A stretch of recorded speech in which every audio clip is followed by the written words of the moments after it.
ইমামে আজম আবু হানিফা রাহমাতুল্লাহ আলাইহির ঘুমের টাইম ছিল যোহর থেকে আসর পর্যন্ত সময় তিনি ঘুমাইতেন। সুদীর্ঘ 40 বছর পর্যন্ত এশা আর ফজরের মাঝখানে ওযু করার জরুরত ওনার পড়ে নাই। সুবহানাল্লাহ। আর আস্তে করে বলেন, কত বছর? কত বছর? মানাকিবে ইমামে আজম আবু হানিফা 40 বছর এশা আর ফজরের মাঝখানে ওযু করার জরুরতই হয় নাই। তাহলে রাতে ঘুমাইতেন না। ঘুমের টাইম কোনটা? ফজরের পরে উনি 10 দিতেন। ফজর থেকে যোহর পর্যন্ত ইমামে আজম ছাত্র পড়াইতেন, ঘুমাইতেন যোহর থেকে আসর, এই টাইমটা ঘুমাইতেন। দোতলা বাড়ি, দোতলা ছাদের উপরে একটা রুম, দোতলায় তিনি ঘুমাইতেন।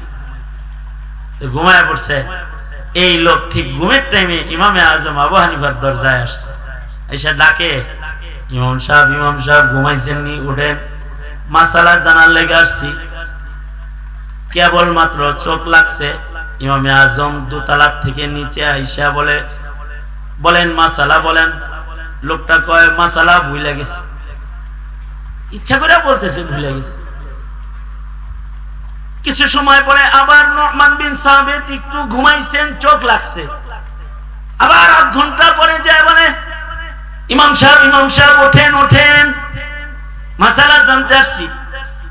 নুমান বিন সাবিত ইমামে আজম, ইমামুনা ইমামুদ দুনিয়া, ইমামে আজম আবু হানিফা রাহমাতুল্লাহি আলাইহি, তিনি চিন্তা করলেন যাইতে যদি দেরি করি আর যাওয়ার পরে যদি কয় মাসালা ভুলে গেছি, তাইলে তো পেছ লাগা যাইব, মতলব বেশি ভালো লাগে না। ইমামে আজম তাড়াহুড়া করে দরজা খুলে দৌড়ায়া ওনার কাছে আসছে। আসার পরে বলেন কি মাসালা? এইভাবে মানুষের দিকে আসে নাকি? আপনার আসার বাদ দেখে মনে হয়েছে আপনি আমার খেয়াল হইবেন। যা নিয়ে ছিলাম মাসালা, এটা মাথার থেকে চলে গেছে, ভুলে গেছি। আসল কথা হলো রাগ চেক করতেছে, রাগ পরীক্ষা করতেছে। নবীজি সাল্লাল্লাহু আলাইহি ওয়াসাল্লাম রাগ কন্ট্রোল ক্ষমতা যার বেশি তার আলাদা মর্যাদা বলেছেন হাদিসে। ইমামে আজম আবু হানিফা রাহমাতুল্লাহি আলাইহি তৃতীয়বারের মতো গিয়ে আবার ঘুমাইছে, কেবল চোখটা কেবলই লাগছে। এবার আবার আসছে, আয়েশা আবার দরজায় করাঘাত, উঠেন ইমাম সাহেব, মাসালা মনে আছে, এখন আর ভুলি নাই, নামেন। ইমামে আজম আবু হানিফা রাহমাতুল্লাহি আলাইহি দোতলা থেকে তৃতীয়বারের মতো নাইমা আসছে। এসে জিজ্ঞাসা করলেন, আরে আল্লাহর বান্দা, কি মাসালা যে 3 বার জাগায়া তারপরে জিগাইতে হয়, বলো কি মাসালা? এই লোক বলে, ইমাম সাহেব, পায়খানা কি টক না মিষ্টি এটা জানতে আসছি। আমাদেরকে যদি 3 বার ঘুম ভাঙায় কেউ জিজ্ঞাসা করতো পায়খানা টক না মিষ্টি, তো আমরা বলতাম ওর হাত পা বাঁধে ওর খাওয়ায়া টেস্ট করা, এটা কি টক না মিঠা, খায়া টেস্ট করো।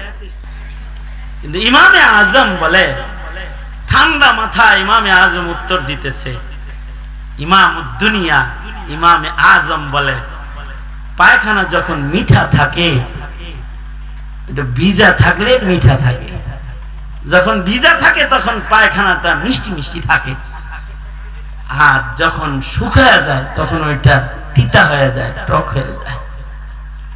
এই লোক ইমামে আজমকে আবার ত্যাক্ত করতেছে, রাগ উঠানোর জন্য চেষ্টা করতেছে। আচ্ছা ইমাম সাহেব, শুকনা অবস্থায় তিতা, ভিজা অবস্থায় মিঠা, এটা কি খায়া চেক করছিলেন নাকি? কি মুখে লাগায়া চেক করছিলেন? বাল্লিগু আন্নি ওয়ালাউ আয়া, আমি নবীর পক্ষ থেকে একটি কথা হলেও আমার উম্মতকে পৌঁছায় দাও। তার মানে কথা তো পৌঁছাবে একটা, কিন্তু এর নিচ দিয়ে সাগর প্রবাহিত হবে কথা। ছোট্ট একটি কথার ভেতরে মানব জীবনের মৌলিক আদর্শ আল্লাহর নবী ছোট্ট কথা দিয়ে বলে দিতেন। কথা একটা, কিন্তু এর ভেতরে কিয়ামত পর্যন্ত মানুষের বহুত বড় এক ওয়াসি হিদায়াতের নসিহত একটি শব্দের ভেতরে প্রকাশ পেত। যেমন আল্লাহর রাসূলের কাছে একজন এসে বলে, আউসিনি ইয়া রাসূলুল্লাহ, ওগো আল্লাহর নবী আপনি আমাকে উপদেশ দেন, আমাকে ওয়াজ করেন, নসিহত করেন। সাহাবী বলে, ওগো আল্লাহর নবী আপনি আমাকে ওয়াজ করেন, নসিহত করেন। ওয়ালা তুকসির আলাইয়া, নসিহতটা বেশি লম্বা করবেন না, ছোট করে করেন। সাহাবী ছোট করে নবীর উপদেশ শুনতে চায়। আল্লাহর নবী সাহাবীকে একেবারে ছোট্ট শব্দের দ্বারা একটা নসিহা করলেন। নবীজি বললেন, লা তাগযাব।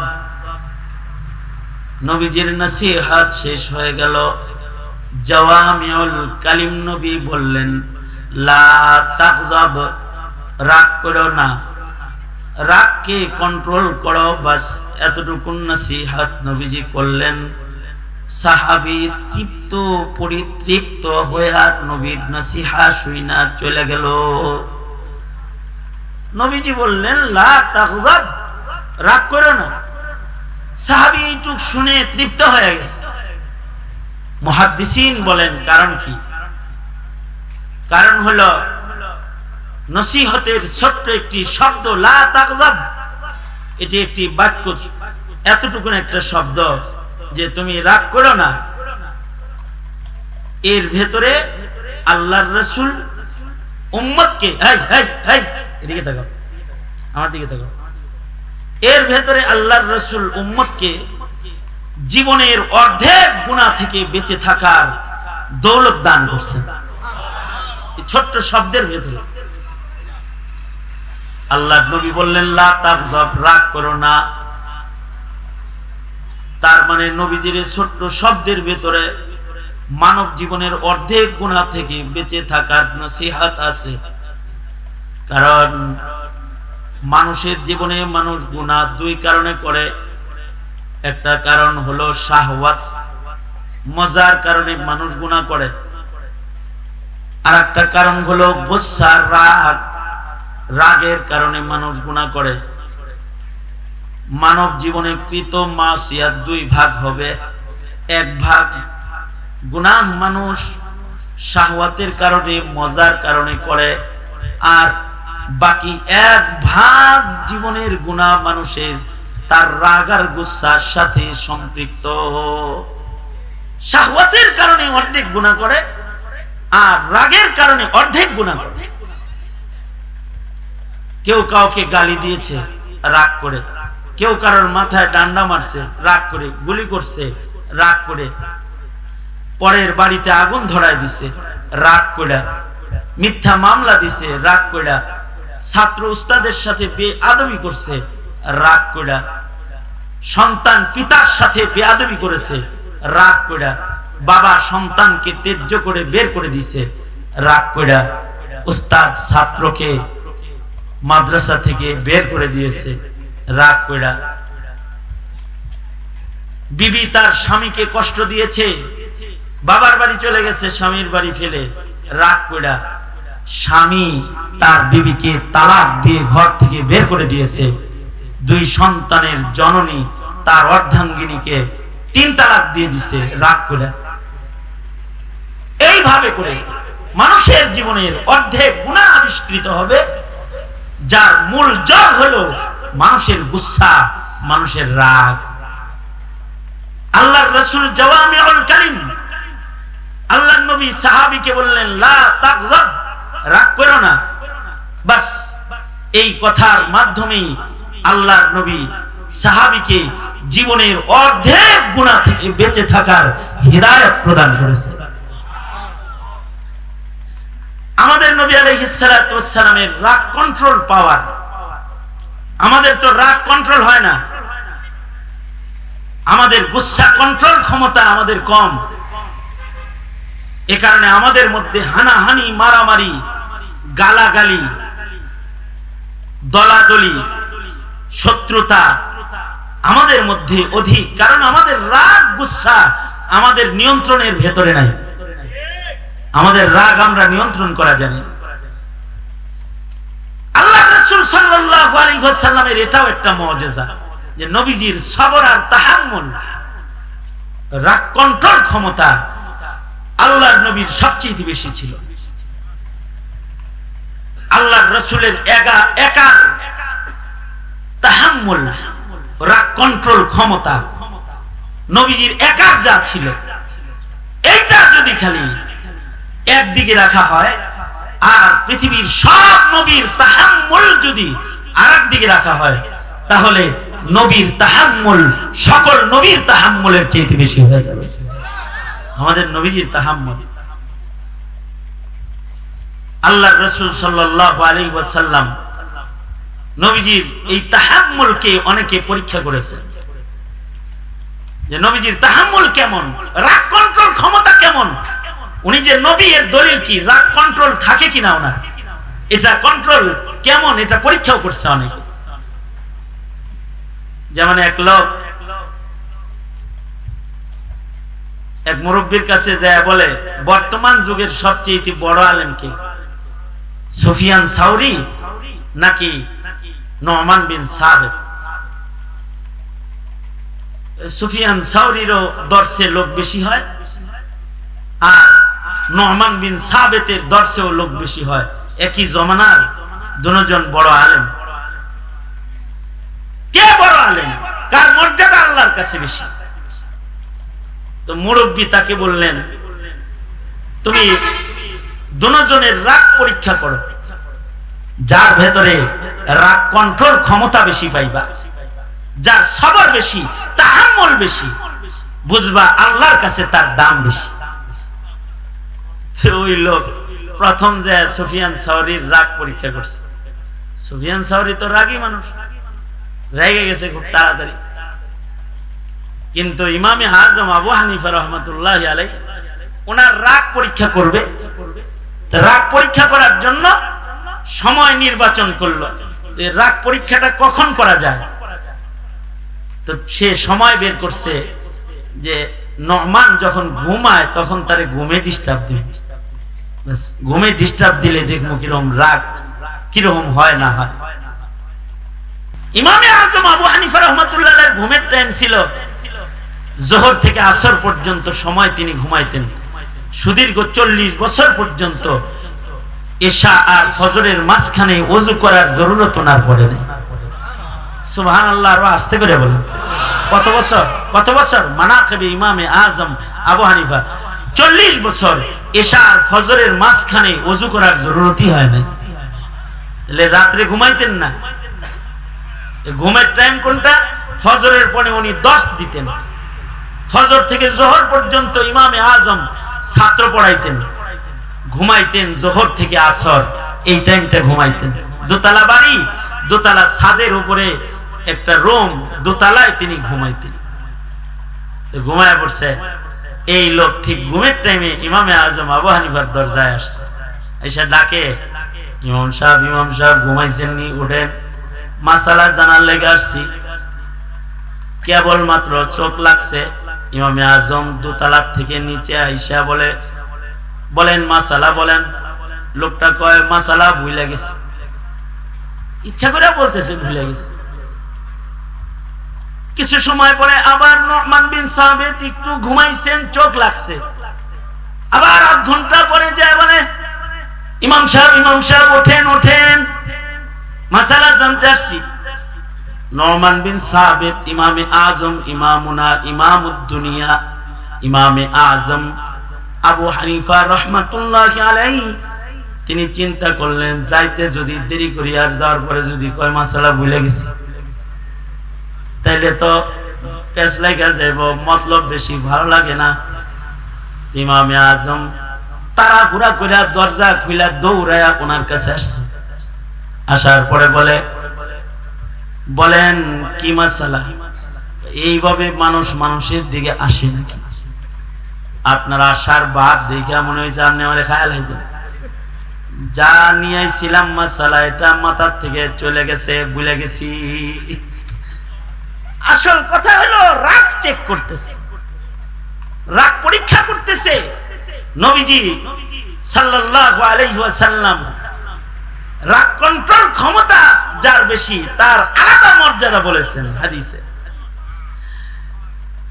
ইমামে আজম আবু হানিফা রাহমাতুল্লাহ আলাইহি তৃতীয়বারের মতো গিয়ে আবার ঘুমাইছে, কেবল চোখটা কেবলই লাগছে, এবার আবার আসছে। আয়েশা আবার দরজায় করাঘাত, উঠেন উঠেন ইমাম সাহেব, মাসালা মনে আছে, এখন আর ভুলি নাই, নামেন। ইমামে আজম আবু হানিফা রাহমাতুল্লাহ আলাইহি দোতলা থেকে তৃতীয়বারের মতো নাইমা আসছে। এসে জিজ্ঞাসা করলেন, আরে আল্লাহর বান্দা, কি মাসালা যে তিনবার জাগায়া তারপরে জিগাইতে হয়, বলো কি মাসালা? এই লোক বলে, ইমাম সাহেব পায়খানা কি টক না মিষ্টি এটা জানতে আসছি। আমাদেরকে যদি তিনবার ঘুম ভাঙায় কেউ জিজ্ঞাসা করতো পায়খানা টক না মিষ্টি, তো আমরা বলতাম ওর হাত পা বাঁধে ওর খাওয়ায়া টেস্ট করা, এটা কি টক না মিঠা, খায়া টেস্ট করে।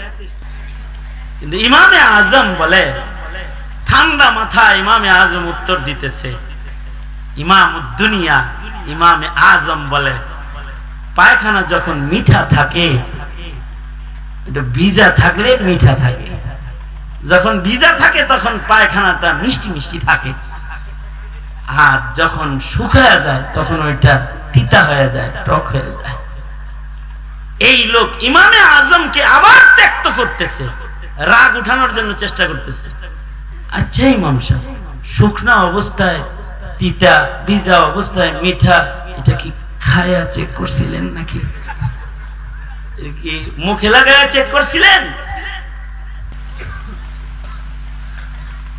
ইমামে আজম আবু হানিফা রাহমাতুল্লাহ আলাইহি বলেন, এ আল্লাহর বান্দা, মানুষকে মহান আল্লাহ আকল নামক দৌলত দান করেছে। সব কিছু জিহ্বার আগা দিয়া লাগাইয়া টেস্ট করা লাগে না, আল্লাহ দিয়া আকল ফাহাম দিয়া অনেক কিছু বের করতে হয়। দেখো না, পায়খানা যখন ভিজা থাকে তখন তার উপরে মাছি বসে, আর মাছির স্বভাব হলো ও মিষ্টির উপরে বসে। তাজা পায়খানা ভিজাটার পরে মাছির আনাগোনা বেশি পাওয়া যায়, বোঝা যায় তার ভিতরে মিষ্টি মিষ্টি ভাব আছে। আর শুকায়া গেলে ওই জায়গায় আর মাছি বসে না, বোঝা যায় তিতা হয়ে গেছে, কারণ তিতা জিনিসের উপরে কখনো মাছি বসে না।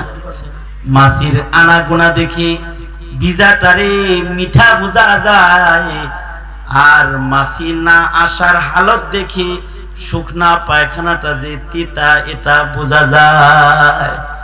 লোকটা বলে, ইমাম তোমার তাহাম্মুল দেখে আমি সাক্ষী দিলাম, এই দুনিয়াতে তোমার মতো মর্যাদার ইমাম মুজতাহিদ আর কেউ হতে পারে না।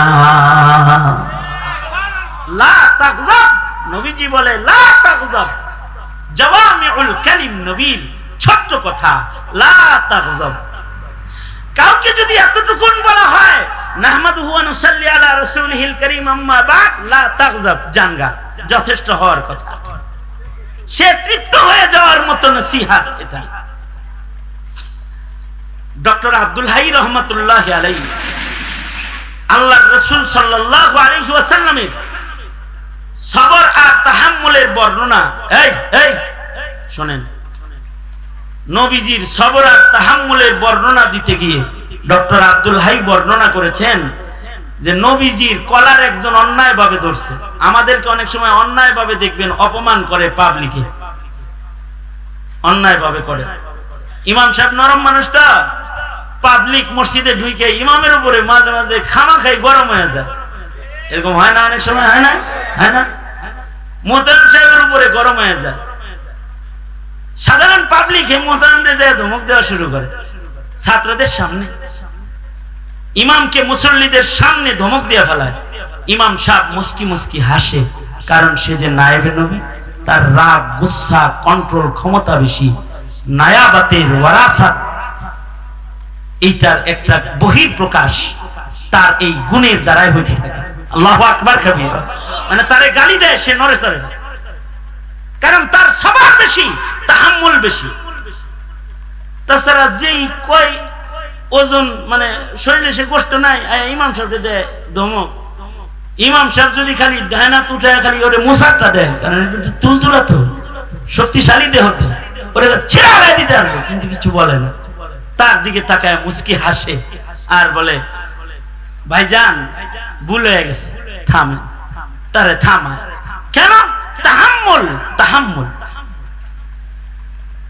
এই দেশের আলেমদেরকে এই আওয়ামী লীগ কত জ্বালান জ্বালাইছে, কিন্তু এই দেশের আলেমরা গণভবন ঘেরাও করতে যায় নাই, জানাই। কিন্তু আলেমদেরকে শাপলা চত্বরে গুলি করে পাখির মতো মেরেছে,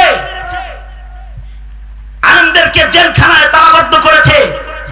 আলেমরা যদি খালি নায়েবে নবী না হতো, আরে খালি স্কুল কলেজের গোলাগন্ডে কইছে রাজাকারের বাচ্চা, এইটার প্রতিশোধ গণভবনের ইট খুলে হাসিনাকে দেশ থেকে পালিয়ে যেতে বাধ্য করেছে। কি মনে করেছেন মোল্লারা পারতো না? মৌলবীদের যে জ্বালান জ্বালাইছে, ওয়াজ করতে যায় ওয়াজ করতে দেয় না, হাঁটতে দেয় না। আরে মাদ্রাসা চালাইবো, হেরে শান্তিতে মোতামিমি করতে দিতে চায় না। দুদক থেকে মানুষ পাঠায়, থানার থেকে লোক পাঠায়, নির্দোষ মানবদেরকে জেলখানায় আটকায় রাখে। কিন্তু রাগ গুসা কন্ট্রোল ক্ষমতা আলেমের ইলিম থাকার কারণে বেশি, এই কারণে নড়ে চড়ে নাই, নড়ে চড়ে। কিন্তু আল্লাহ তাআলা বরদাস্ত করে নাই। নায়েবে নবীরা তো সবর করেছে, আল্লাহ তাআলা আবাবিল চেতায়া দিছে, ছাত্র চেতায়া দিছে, ছাত্রদেরকে আল্লাহ তাআলা খেপায়া দিছে। আল্লাহর রাসূলের তাহাম্মুল পরীক্ষার জন্য এক ইহুদিদের বড় আলেম যায়েদ বিন শানা নবীজির কলার ধরছে যায় সবার সামনে। তো হযরত ওমর বলে, তুমি তাওরাতের হাফেজ হইয়া নবীজির কলার ধরলা, বুঝে আসে না? যায়েদ বিন শানা বলে, সবার সামনে কলার ধরে নবীর নবুয়ত পরীক্ষা করলাম, কারণ তাওরাতের ভেতরে পড়েছি মুহাম্মাদুর রাসূলুল্লাহ সাল্লাল্লাহু আলাইহি ওয়াসাল্লামের রাগ কন্ট্রোল ক্ষমতা সবচেয়ে বেশি। আজকে সবার সামনে নবীর কলার ধরে নবীর রাগটা পরীক্ষা করলাম কালেমা পড়ার লাগা। বাস একদিক দিয়ে কলার ধরছে, আর একদিক দিয়ে কালেমা পড়ে লা ইলাহা ইল্লাল্লাহু মুহাম্মাদুর রাসূলুল্লাহ। নবীজিকে বলে, ও আল্লাহর নবী, আপনার কলার ধরে আপনার রাগ পরীক্ষা করেছি, বুঝে আসছে আপনি সাইয়্যিদুল মুরসালিন। কালেমা পড়ে মুসলমান হয়ে গেছে। কথা হলো নবীজি জাওয়ামিউল কালিম তো হয় নবীজির। নবীজির একটা নসিহত, পাবলিক, তাবলিগ, আওয়ামী লীগ, বিএনপি, ছাত্র, আলেম সবাই হাদিসটা জানে, ইন্নামাল আমালু বিন্নিয়াত। মানব জীবনের সব কাজ নিয়তের উপর নির্ভরশীল। কথাটা একটা আশ্চর্য কথা, ছোট্ট একটা কথা, কিন্তু কিয়ামত পর্যন্ত, ইসরাফিলের বাঁশি পর্যন্ত মানুষ যত কাজ করবে সব কাজ মিজানের পাল্লায় উঠানোর জন্য শক্তি অর্জন করবে এই একটা কথা দিয়া, ইন্নামাল আমালু বিন্নিয়াত। নিয়ত যদি ভালো হয় তাহলে নেকির পাল্লায় আমলটা ওজনদার হবে, আর নিয়ত যদি খারাপ হয় নেকির পাল্লায় আমলটা হালকা হবে। আমি এই নিয়তের এই জায়গার অলৌকিক একটি সাইড আপনাদের সামনে তুলে ধরি। জাওয়ামিউল কালিম নবীর নসিহা কত জামে আর কত মানে। হাকিমুল উম্মত থানবী বলেন, নিয়ত ভালো হইলে ছোট আমল তো বড় হয়, এটা তো আছে। সদকা করছে এক মুদ, পাহাড় পরিমাণ সদকার সওয়াব হবে নিয়তের কারণে। হযরত থানবী বলেন, আশ্চর্য বিষয় হলো নিয়ত ভালো করে কোনো কাজ করলে গুনার কাজ নেকির কাজ হয়ে যায়, আর নিয়ত খারাপ করে কাজ করলে নেকির কাজ গুনার কাজ হয়ে যায়। এই কথাটা একটা আজব কথা। হযরত থানবীর আজব একটা দিক নির্দেশনামূলক কথা। এটা নিয়তের গুরুত্ব এত যে নিয়ত ভালো করে কেউ যদি গুনার কাজ করে এটা নেকির কাজ হয়ে যায়। এইটা উদাহরণ বুঝাইতে গিয়ে হযরত থানবী বলেন দুই ভাইয়ের ঝগড়া থামাইতে একজন মিছা কথা কইছে। আল কিযবু উম্মুল মাআসি, মিথ্যা তো গুনার মা, কিন্তু নিয়ত ভালো। দুই ভাইয়ের ঝগড়া থামাইবো এর লাগি কিছু বানায় মিছা কথা কইছে। দুইজনের ভিতরে ঝগড়া, একজন আর একজনের বদনাম, ওই একই লোকের কাছে দুজন বদনাম করে, কিন্তু সে সত্যের জায়গায় মিথ্যা বলার চাকরি নিছে ইচ্ছা করে। কারণ মিথ্যা তো উম্মুল মাআসি, আকবারুল কাবাইর। মিথ্যার পেট থেকে হাজারো কবিরা গুনার জন্ম হয়। এত বড় কবিরা গুনাহ মিথ্যা কথা, কিন্তু হে মিথ্যা কথার চাকরি লইছে। হেরে জিগাইছে, এই ভাই আপনার লোকে যে আমার দিকে ইশারা করে করে বললো, কি বললো? যদি সত্য বলে এখন, তাহলে এখন আছে কিলাকিলি, পরে হইব কুবাকুবি। যদি খালি সত্য কথাটা কয়, তো মিথ্যা কথা বানায় কইছে আমার লোকে ঝগড়া, হেও আমারে দেখতে আরে না, আমি হেরে দেখতে পারি না। কিন্তু আসলে আব্দুর রহমান বের বলতো মানুষ এই টোটাল ব্রাহ্মণবাড়িয়া শহরে আর একজন খুঁজে পাওয়া যাবে না। এই কথাটা কাঁচা বানায় বলছে, অসত্য বলছে। সে চিন্তা করতেছে, হায় রে কারে কি বলি, এদিকে আমার গুনগান গায় রে মানুষের কাছে। আবার সে তার কাছে আসছে, পরে কয় এই দেখলাম আপনার কাছে কি জানি কইলো, কি কইছে? এও যা বলছে, এ যদি কয় তাহলে এখন দৌড়ে যায় আগে ওরে শুয়াইব। কিন্তু সে কয় বলছে আপনি আসলে একজন আবেদ মানুষ, যদিও আপনাদের দুইজনের মধ্যে মনে হয় ঝগড়া না, কয় হয় ঝগড়া তো, কিন্তু আপনি যে আবেদে খাস, পাঁচ ওয়াক্ত নামাজ পড়েন, তাকবীরুল্লাহ, কোরআন পড়েন, এগুলো না খুব পছন্দ এই লোকের।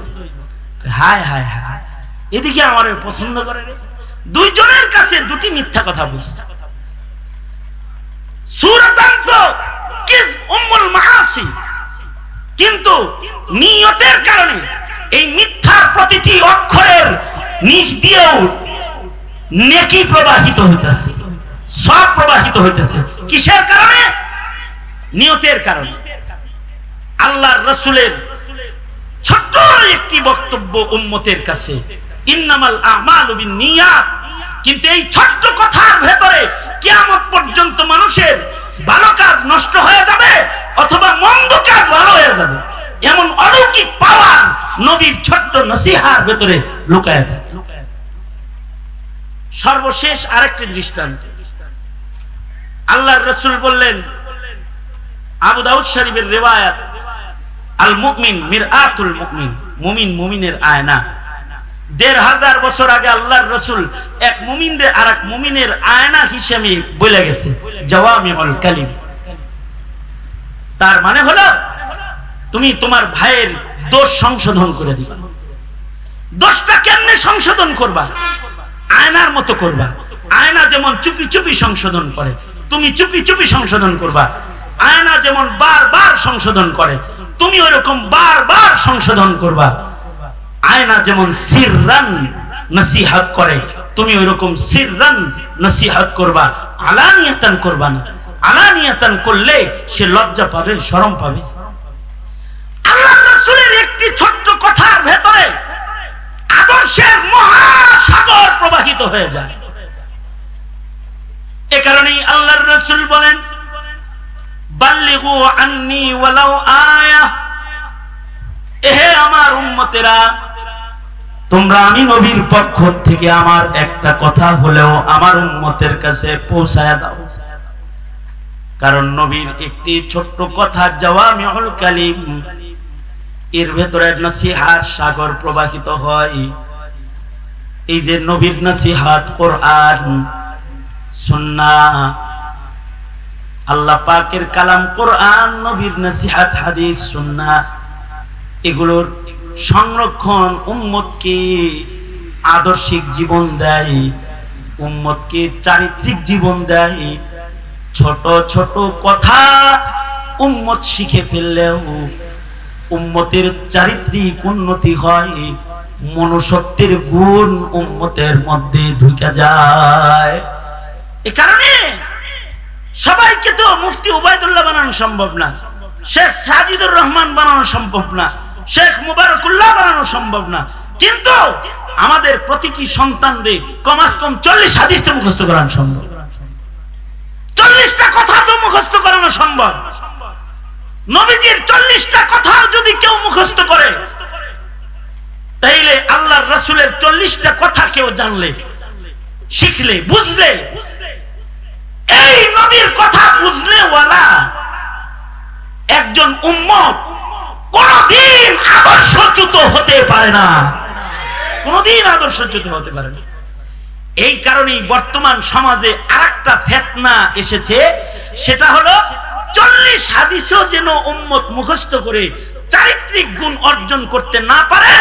একটি দল এসেছে যারা হাদিস অস্বীকারী, মুনকিরে হাদিস শিরোনামে তারা মুসলিম সমাজে কাজ করে। তারা বলে কোরআন মানি, হাদিস মানি না।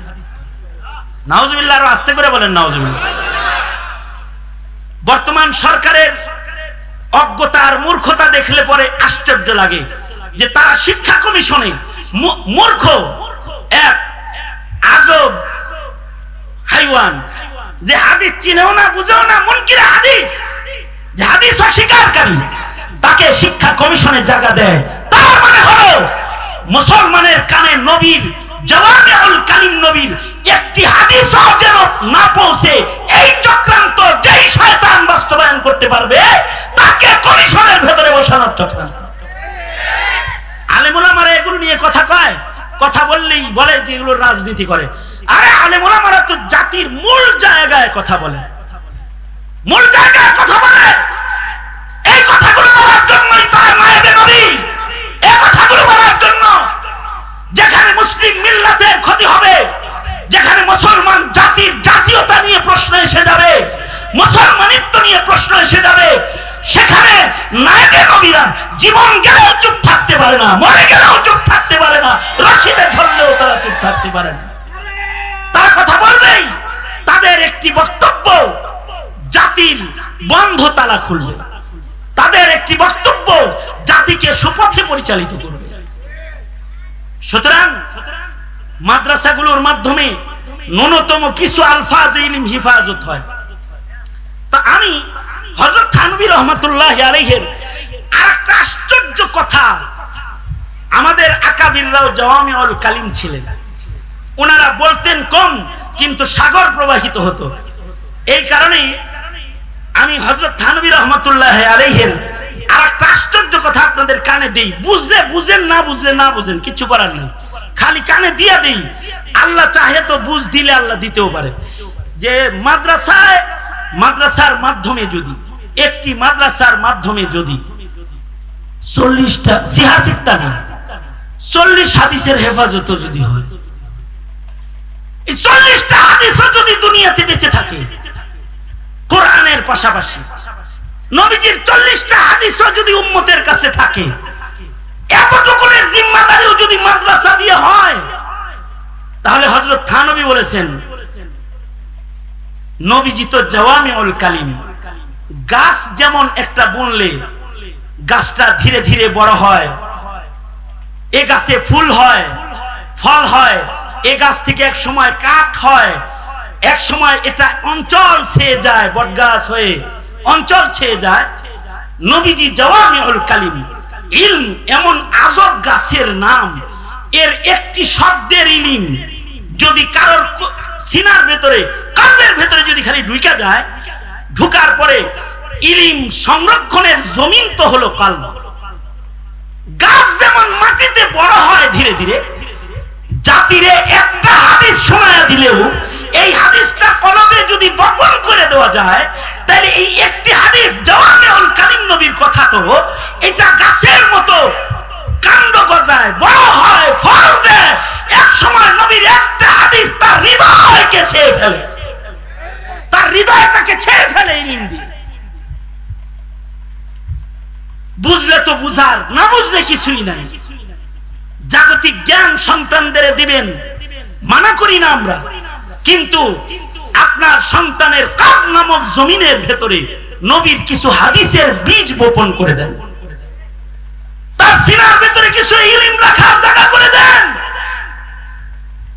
ধন্যবাদ দিয়ে শেষ করতে পারবেন না আপনারা এলাকার মানুষ, এদেশের আলেমদের যারা না খেয়ে ছেঁড়া কাপড় পরে ইলমের পাহারাদারি করে সারাটি বছর, শুধুই মাত্র এই জাতি যেন ঈমান শূন্য না হয়ে যায়, দ্বীন শূন্য না হয়ে যায়, এই স্বপ্ন আর এই ভাবনা। যদি বুঝা থাকেন তাহলে বলুন ইলমি মার্কাজ উম্মুল কুরার মতো মাদ্রাসাগুলো জমিন থেকে মিটায় দেওয়া দরকার বুলডোজার দিয়ে, নাকি এগুলোকে জীবন্ত রাখা দরকার? জোরে আওয়াজ করে বলেন, জীবন্ত রাখা দরকার।